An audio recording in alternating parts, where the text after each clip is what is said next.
Bom dia, boa tarde, boa noite para todo mundo que chegar até esse vídeo e que assisti-lo em qualquer lugar e a qualquer hora.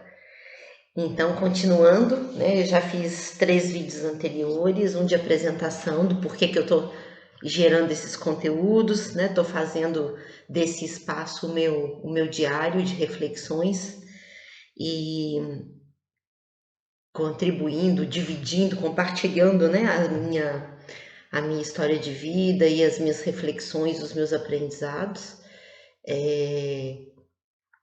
considerando que se isso puder ser útil a alguém, me alegra, né, o coração e a alma.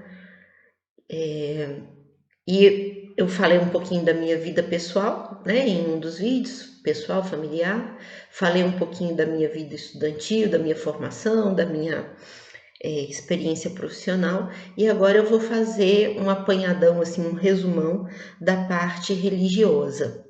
E aí esse vai ser o último vídeo de apresentação, digamos assim, né, para contextualizar quem é essa pessoa que está aqui hoje, né? Eu sou o resultado, né, desse resumão que eu fiz, de construções e desconstruções e reconstruções, ao longo de 50 anos de vida, de uma vida que não foi fácil, que também não foi difícil demais, ela ficou ali oscilando, né, entre dificuldades e facilidades. Eu tenho certeza que tem muito mais gente no mundo que vive vidas muito mais difíceis e complexas e complicadas do que a minha, como eu também sei que tem muita gente no mundo que vive vidas imensamente melhores e mais felizes e mais estruturadas e com mais recurso e com mais tudo de bom que a minha não tem. E cada um está vivendo a experiência que tem que viver. Do ponto de vista religioso, eu nasci numa família católica e a minha mãe me arrancava com 7 anos de idade, 6 anos de idade, às 6 da manhã, em pleno domingo, para me enfiar num convento de freira que tinha lá perto de casa, para eu fazer catequese e evangelização infantil, com foco em primeira comunhão. Eu fui batizada quando eu nasci na Igreja Católica. A minha mãe, até por volta dos meus 21, 22 anos, ela era católica e depois ela fez uma ruptura com a religião e não adotou nenhuma nova. Ela ficou um período ali sem convicção, sem ideologia religiosa. A minha avó era tendente à religião evangélica, mas ela era obrigada pelo meu avô, pelo determinismo patriarcal da estrutura familiar, a frequentar a igreja católica e a ritualizar, né, as cerimônias católicas, participar dos rituais, porque ele decidia que a família inteira tinha que ser católica. Quando ele morreu, todo mundo meio que criou uma certa liberdade, né? Eu tinha 7 anos quando ele faleceu, e aí todo mundo criou uma certa liberdade para então seguir as suas ideologias de preferência. A minha avó passou a ter algumas idas em igreja evangélica. Como ela era mais velha, às vezes eu a acompanhava, às vezes pessoas da igreja dela iam fazer mini cultos ou levar olhinho de unção para ela, comunhão para ela, enfim, fazer algumas orações, alguns procedimentos quando ela não podia ir até a igreja. Ela tinha muito problema com mobilidade, era gordinha, estava muito velha. Depois ela quebrou o fêmur, depois ela teve problema cardíaco. Então, esse quadro acabava impedindo ela um pouco de fazer certos deslocamentos, igreja com muita escadaria, pouca rampa.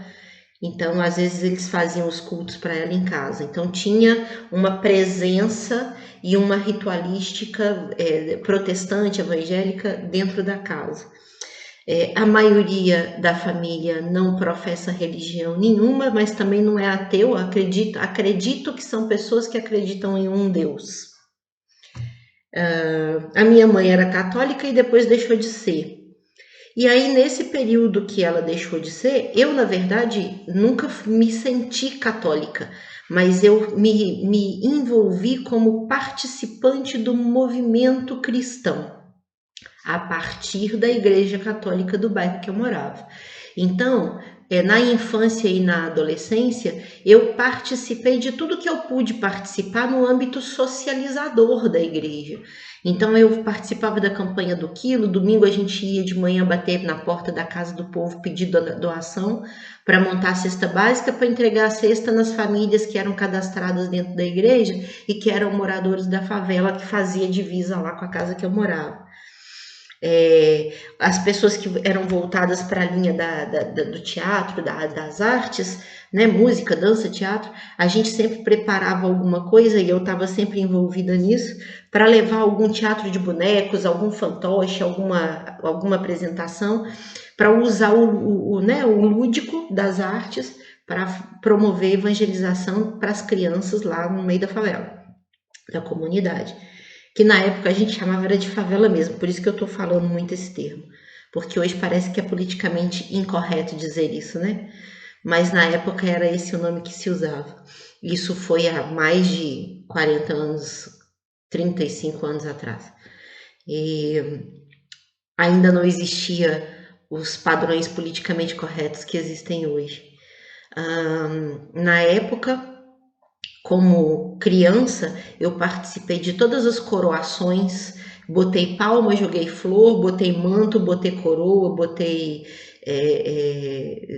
todos os elementos que compunham a vestimenta da santinha.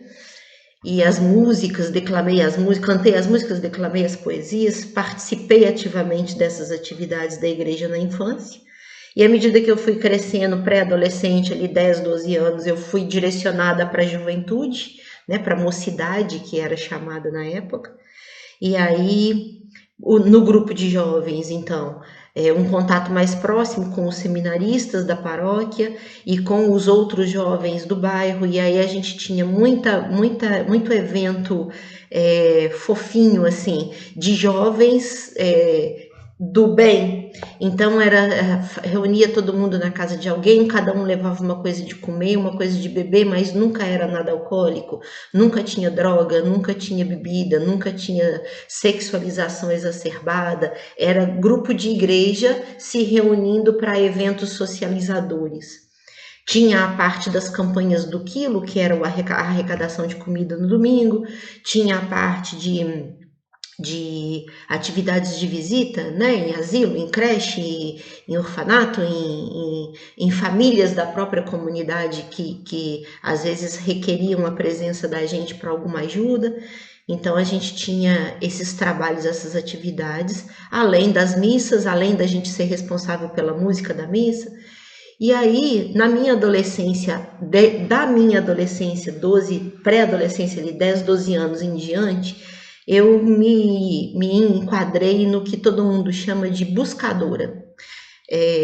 Eu tinha uma religiosidade interna natural que me impelia a investigar de forma muito mais profunda do que o normal as questões da religião enquanto ideologia, dentro de um contexto social, dentro de uma comunidade, e que me impeliam a buscar um lado oculto, um lado místico, um lado espiritual do contexto, né, do que seria um Deus, do que seria o divino, do que seria o sagrado, do que seria a tríade divina, né, pai, mãe, filho, ou pai, mãe, filho, ou pai, filho, Espírito Santo.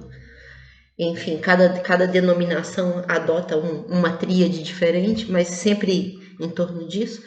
E a história de Jesus, a história dos discípulos, a história das mulheres e dos homens que cercavam, do pai e da mãe do possível Jesus Cristo, e da crucificação e da vida e morte desse ser, e do pós-morte, da ressurreição desse ser. E participei dos movimentos iniciais da Igreja Católica Apostólica Romana Tradicionalista, em início de transição para o que depois veio a ser chamado de renovação carismática. Eu ainda nesse período era atuante dentro do grupo de jovens, a gente acabava participando da catequese da juventude, a gente, junto com os seminaristas, tínhamos uma participação em reuniões de maior âmbito. E aí o que eu percebo, né? Por que eu estou dizendo isso? Porque o meu estilo de ser buscadora, ele nunca foi um estilo de buscadora de enfeite. Eu nunca consegui entrar pelas religiões, pelas ideologias, pelas filosofias onde eu passei. Eu nunca consegui entrar e ser apenas um membro, ser apenas alguém que frequenta a parte pública daquela instituição. Eu sempre, muito rapidamente, eu entrava, uma semana, um mês, 2 meses, 3 meses depois, eu já estava assumindo alguma responsabilidade que já me colocava nos bastidores daquela instituição, e eu já estava envolvida numa prática, numa rotina, num trânsito habitual ali naqueles bastidores. E aí, quando a gente entra para o bastidor da religião, a gente começa a fazer uma dissociação, porque quando a gente está fora, a gente é meio que impregnado da mentalidade de que a igreja e os seus representantes hierárquicos dentro dessa estrutura, eles são representantes diretos, legais, oficiais de uma divindade na Terra.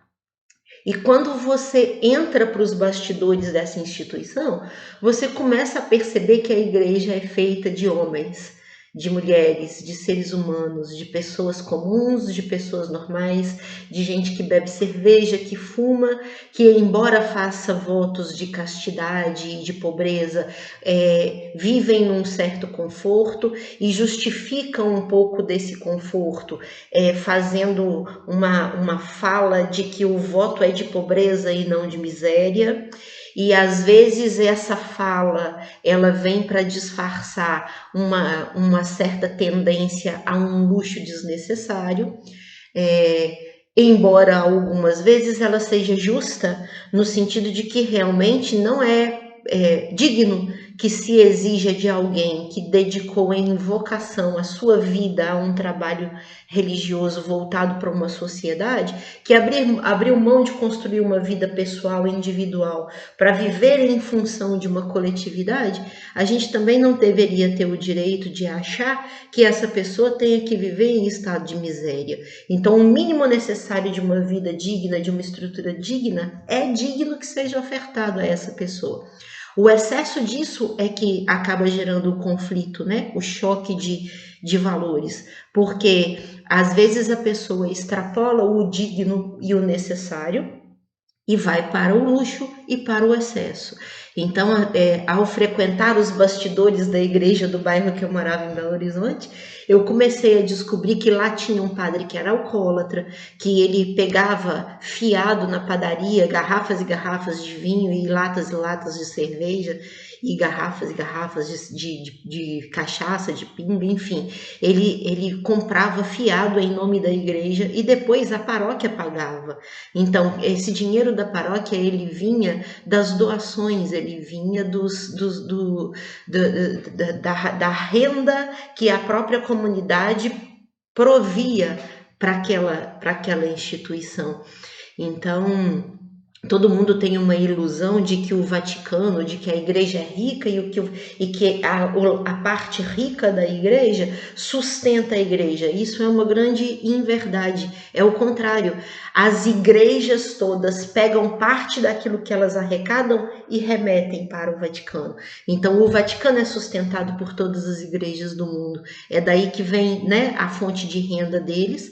Lógico que também de outros negócios, né, de bancos, de outras instituições comerciais com fins lucrativos, enfim.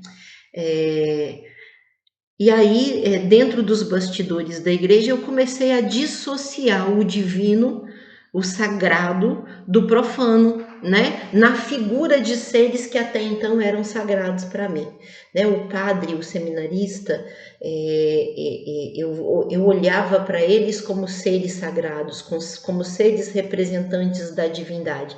E aí eu fui acabando descobrindo que eles eram tão humanos quanto eu, que embora eles fizessem voto de pobreza, eles às vezes se deixavam vender, se deixavam corromper pelo luxo, pela arrogância, pelos excessos, pelo desperdício, que embora eles fizessem voto de castidade, eles não conseguiam conter os seus desejos sexuais e aí eles criavam famílias e vidas paralelas, né? Ele era padre com um voto de castidade constituído, mas ele tinha uma vida paralela, escondida, que acabava não ficando escondida de verdade porque alguém descobria e jogava no ventilador.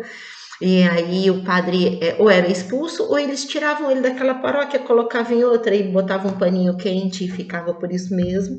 Mas o cara tinha esposa e tinha família e tinha filho e tinha descendentes e tal. E aí os seminaristas jovens, bonitos, meninos novos, na flor da juventude, né? Jovens adultos ou pré-adolescentes ou adolescentes, com todos os hormônios efervescendo, né, dentro daquele corpinho, e eles fazendo faculdade de teosofia, de teologia, de filosofia, né, as faculdades que são padrão, critério para a permanência deles dentro da instituição católica, e eles conviviam com meninas lindas, novinhas, com todas as efervescências internas sexualizadas, com roupinhas sensuais, e obviamente eles acabavam usando o ambiente da própria faculdade, da própria escola, como parte das suas fugas, né, dos seus processos de burlar os votos, né, de castidade. Na fase de seminarista, menos mal, porque ele ainda não fez os votos, né? Ele só faz os votos depois de uma certa etapa. Então, enquanto na condição de seminaristas, eles ainda têm um conflito para elaborar e uma escolha para fazer, porque eles podem ter a vocação e seguir adiante e se ordenarem padres, ou não, eles podem acabar desistindo, e isso não invalida a experiência que eles viveram até onde eles conseguiram chegar, antes de fazer a opção de que eles querem sim ter uma vida normal, né, entre aspas, porque toda vida é normal, né? Normal para a escolha individual de cada um, ainda que não seja normal para a escolha diferente dos outros. Mas eles ainda estavam numa etapa que eles podiam ter esse conflito, lidar com esse conflito, vivenciar esse conflito. Era mais chocante ver padres ordenados vivenciando esse conflito. E tinha padre gay que tinha namorado, e tinha padre pedófilo que cometia pedofilia com meninos e cometia pedofilia com meninas, né? Então tinha de tudo. E esse choque, mais uma vez, de realidade, os meus extremos, os meus 880 da vida, me fez gerar uma ruptura com a igreja, e eu fiquei um período afastada de qualquer religião. E aí, por volta dos meus 20, 22 anos, a minha mãe começou a ter uma série de fenômenos paranormais acontecendo na vida dela. Ela começou a ter premonição da morte de algumas pessoas próximas de nós, ela começou a ter sonhos lúcidos, ela começou a vivenciar experiências em que ela via as pessoas ali do nosso entorno, os vizinhos, as crianças, com faces demoníacas, faces monstruosas. Ela olhava para as pessoas, ela não enxergava a feição da pessoa normal, ela enxergava uma expressão demoníaca. E ela começou a ficar com medo disso. Um dia ela me pediu o apoio, porque ela tinha medo disso. Disseram para ela que se ela fosse num centro espírita, esse centro poderia ajudá-la a entender isso, para paralisar isso, ou para desenvolver isso como um trabalho, né, dentro da religião espírita.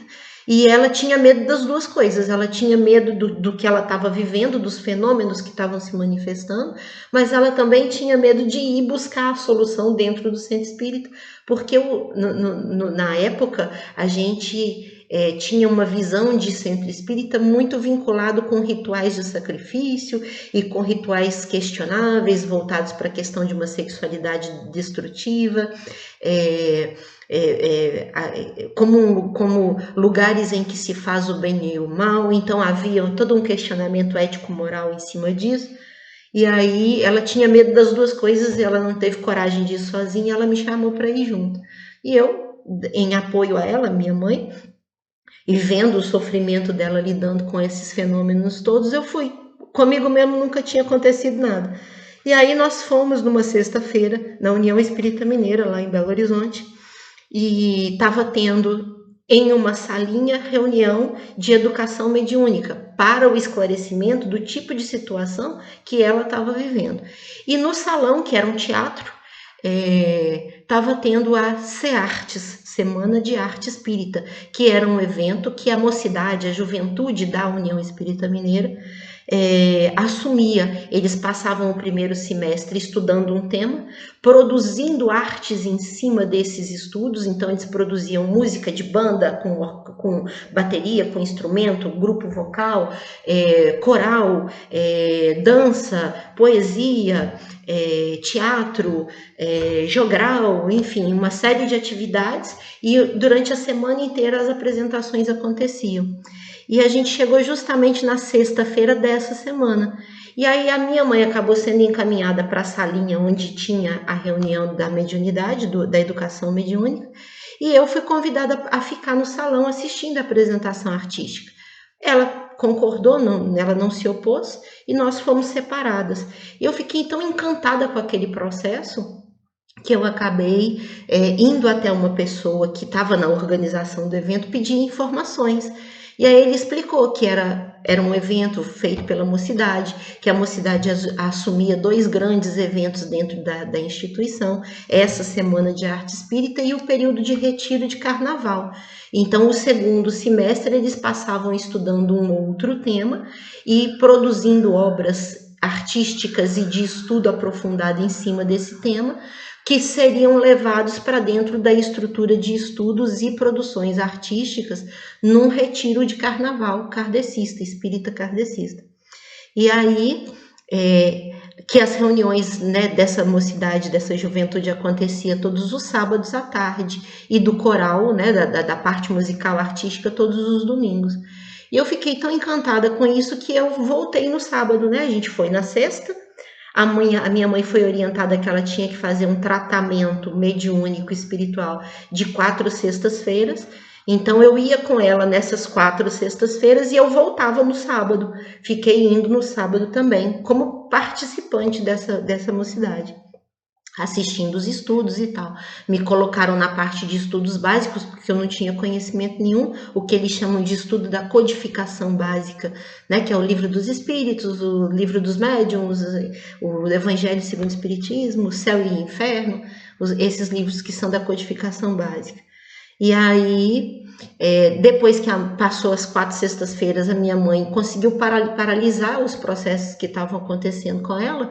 Ela parou de ir, ela continuou sendo espírita de leitura de livro. Ela ia na biblioteca, pegava um monte de livro de romance espírita e ficava lendo em casa, estudando em cima deles. E não quis frequentar mais o movimento e a instituição. E eu continuei. E aí, depois de um mês que eu estava lá, me convidaram para participar da comissão de integração, que era a comissão que recebia as pessoas novas que estavam chegando, recepcionava os jovens no sábado à tarde e no domingo, no horário do coral, que ficava tocando música, fazendo dinâmica para o pessoal se apresentar, para todo mundo se conhecer e tal, as dinâmicas de grupo. E eu entrei nesse grupo. E eu fiquei em torno de uns 3 a 4 anos participando desse grupo. Então, com 30 dias frequentando a instituição, me convidaram para ser membro dessa comissão de integração. Depois que tinha mais ou menos um mês que eu estava como membro dessa comissão, o coordenador da comissão precisou se afastar do trabalho e me indicou para o lugar dele. Então, com 2 meses de frequência na casa, eu me tornei coordenadora dessa equipe. E eu fiquei por volta de 3 a 4 anos sendo coordenadora dessa equipe. E essa equipe tinha atuação todos os sábados, todos os domingos no horário do coral, todos os sábados no horário de reunião e estudo da mocidade, e nos 2 grandes eventos, o Retiro de Carnaval e a Semana de Arte Espírita. E era um processo de muita profundidade. A gente estudou temas ligados à questão da espiritualidade, da religiosidade, do espiritismo em si, temas específicos e temas mais abertos. com muita profundidade para produzir, né, esses 2 eventos que a gente atuava. E depois, no último ano, eu fiquei lá uns 5 anos. Então, foram 3, 4 anos, né, na parte de integração. E depois, 1 ou 2 anos na parte de estudos e de artes, em geral. No coral, nas músicas, nos grupos de banda que tinha instrumento e tal. Canto livre, né, que a gente chamava. E teatro e tal. E esse período foi um período, de novo, muito conflituoso para mim, porque eu vivia duas realidades muito discrepantes, né?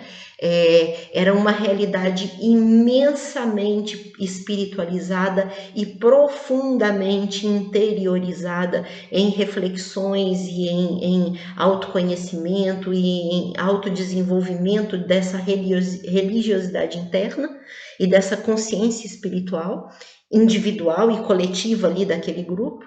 E quando eu saía, eu estava numa escola que tinha muita droga, muita prostituição e muita bebida, e todo mundo era de todo mundo, e no carnaval, todas as pessoas que eu conhecia iam pra putaria do carnaval, para curtir, zoar, beber, transar com todo mundo, beijar todo mundo, não sei o quê, e eu ia pro retiro espiritual, né?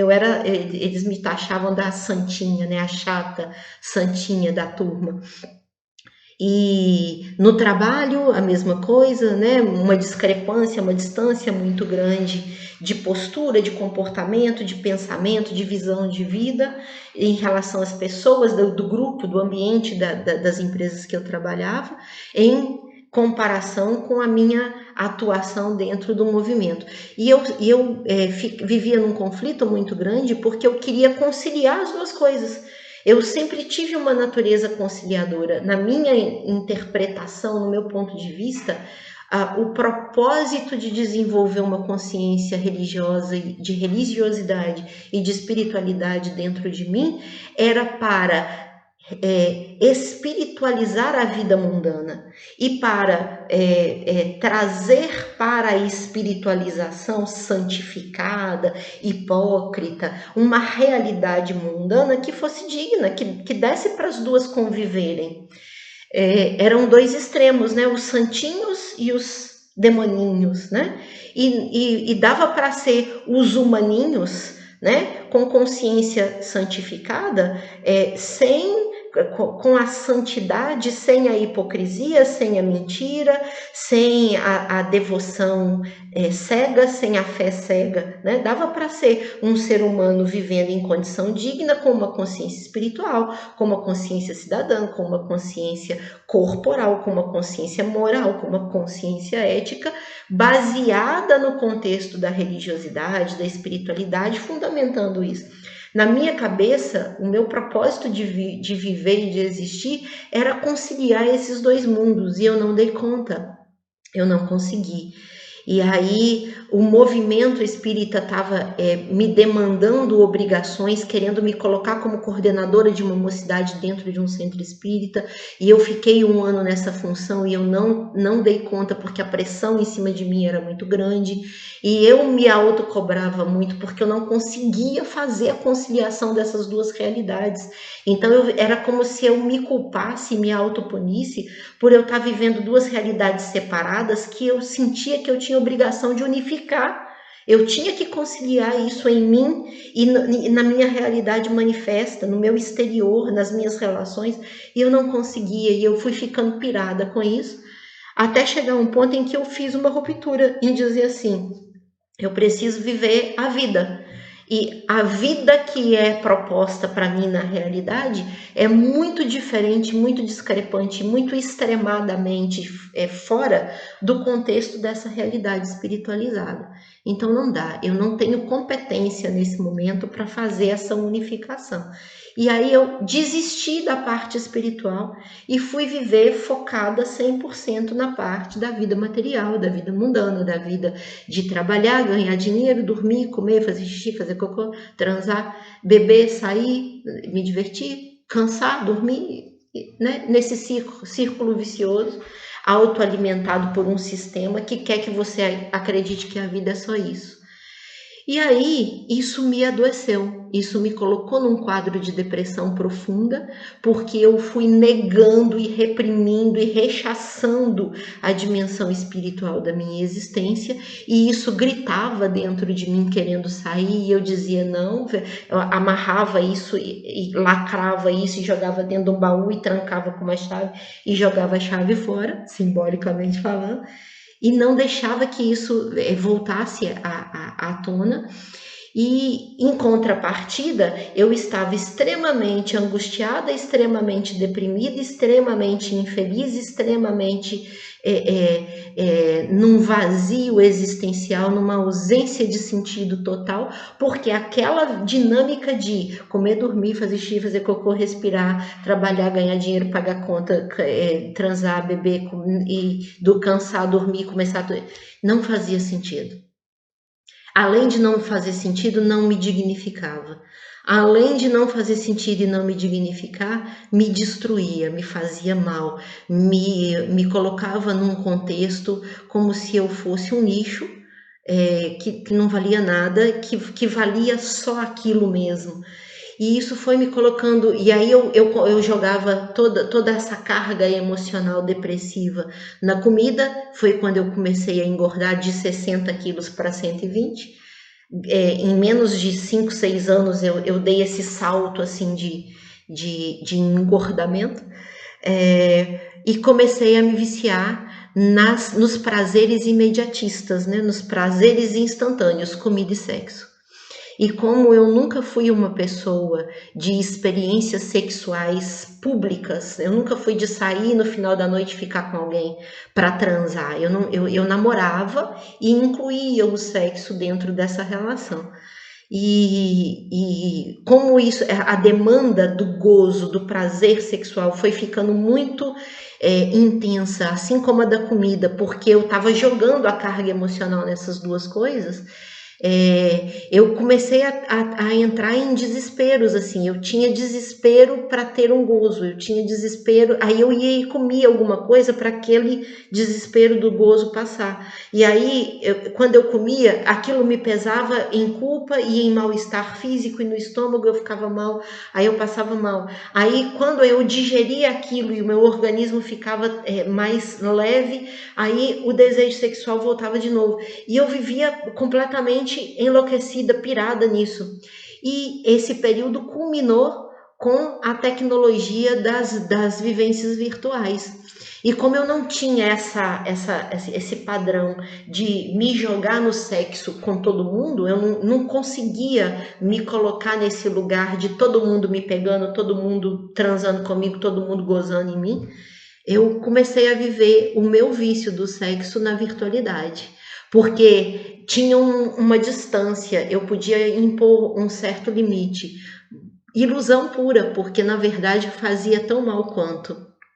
E aí, esse processo todo aconteceu dos meus 27 anos até em torno dos meus 45. Eu tô com 50, então os últimos 5 anos, na verdade os últimos 7 anos, eles foram de um processo transitório para mim muito intenso, porque nesses últimos 7 anos eu conheci um cara virtualmente, eu acabei me apaixonando por ele não foi recíproco. Ele era um cara com muitos conhecimentos de esoterismo, de ocultismo, de magia, de espiritualidade. E aí ele me jogava esses conteúdos, ele usou música, usou arte para me ajudar a sair do quadro depressivo que eu estava, mas ele me dava muita porrada psicológica e emocional, porque eu jogava nele uma demanda de paixão que ele não correspondia, e ele me lascava uns comportamentos de me bater mesmo psicologicamente, emocionalmente, para ver se eu acordava para a realidade, que não tinha reciprocidade naquilo. E os coros psíquicos e emocionais que ele me deu acabaram me jogando para o fundo do poço. Ao invés, eu saí da depressão existencial com a ajuda dele e da arte, das músicas, dos temas que ele me mandava, das conversas que a gente tinha. Em contrapartida, eu caí no profundo vazio depressivo existencial enquanto ser humano, enquanto mulher, enquanto pessoa. E aí, a saída disso foi a retomada da espiritualidade. E aí, no momento em que eu tomei a decisão que aquilo que eu estava fazendo não era vida, não era existência, não era nem sobrevivência, eu estava numa lama, atolada num lodo, numa lama, morrendo sufocada daquilo. E aí, no momento em que eu tomei a decisão de que bastava, eu dei o meu basta, o meu chega, todo um movimento do universo aconteceu para que eu atraísse as pessoas que iriam me ajudar nesse processo. Aí tudo se desenrolou e se desencadeou nesses últimos 4, 5 anos, assim, como uma avalanche na minha vida. Então, eu conheci um grupo de pessoas na internet, no Facebook. A base desse grupo de pessoas eram pessoas ubandistas, o que era um choque, um confronto para mim, porque eu ainda tinha uma arrogância e um preconceito a respeito das religiões de matriz africana. E aí foi o primeiro lugar que me socorreu, o primeiro lugar que me salvou de mim mesma, que tirou a minha cabeça de dentro da lama e falou: respira, mulher. Então, eu sou muito grata a eles por toda a ajuda que eles me deram. E aí, a ajuda deles me trouxe outras ajudas, porque através do conteúdo que eles publicavam no Facebook e das conversas que eu tinha com as pessoas, uma pessoa me indicou a Rosa Cruz, outra pessoa me indicou a Nova Acrópole. E aí eu fui atrás de pesquisar o que é a Rosa Cruz, o que é a Nova Acrópole. E aí uma pessoa, ao ter contato com a Rosa Cruz e a Nova Acrópole, eu comecei a ter contato com conteúdos de filosofia, conteúdos esotéricos, conteúdos de magia, de ocultismo, de espiritualidade, de meditação. E aí começaram a aparecer outras pessoas que me indicaram a eubiose. E aí eu fui atrás de descobrir o que é esse trem de eubiose. E aí eu acabei me tornando membro, me tornando aluna da escola, uma escola espiritual, de desenvolvimento espiritual, filosófico. E aí acabei atraindo uma psicanalista que também frequenta a eubiose, num nível bem mais adiantado e avançado que eu. E aí, pesquisando os contextos, acabei chegando num grupo ligado a um tema de revelações cósmicas, que é como se fosse uma atualização do espiritismo kardecista com o acréscimo de outros conhecimentos. Então, hoje, neste momento, eu estou como aluna da eubiose, fazendo o processo de iniciação, né, espiritual na eubiose, trabalhando o meu autoconhecimento na psicanálise e complementando essas duas coisas com as minhas pesquisas livres, os meus estudos livres ligados à revelação cósmica. Então, esse é o meu momento hoje espiritual. Então, nos últimos 5 anos, eu fiz mudanças drásticas na minha vida, mudei de cidade e estado, mudei de profissão, mudei estilo de vida, retomei a minha espiritualidade e me aprofundei nesses processos e continuo cada dia mais me aprofundando. Então, o propósito de estar fazendo esses videozinhos assim, né, transformando esse espaço no meu diário, né, de reflexões da vida, vai vir permeado de todas essas apresentações sobre quem eu sou, que eu fiz, para que todo mundo entenda que daqui para frente, toda reflexão que eu trouxer, toda troca, todo compartilhamento de experiência, de vivência, de impressões, de intuições, de percepções que eu trouxer, vai ser o resultado desse pacotão, dessa pessoa, dessa Renata, né, construída e desconstruída e reconstruída por esse pacote de elementos e de áreas e de realidades que eu apresentei aí nesses vídeos iniciais. Então é isso. Um beijinho no coração para todo mundo, né? Toda e qualquer pessoa que em algum momento chegar até aqui nesse conteúdo. E vamos que vamos. Nos próximos vídeos a gente vai começar a trabalhar umas reflexões em cima de fatos específicos que foram acontecendo comigo ao longo da vida. E é isso aí. Beijinho no coração.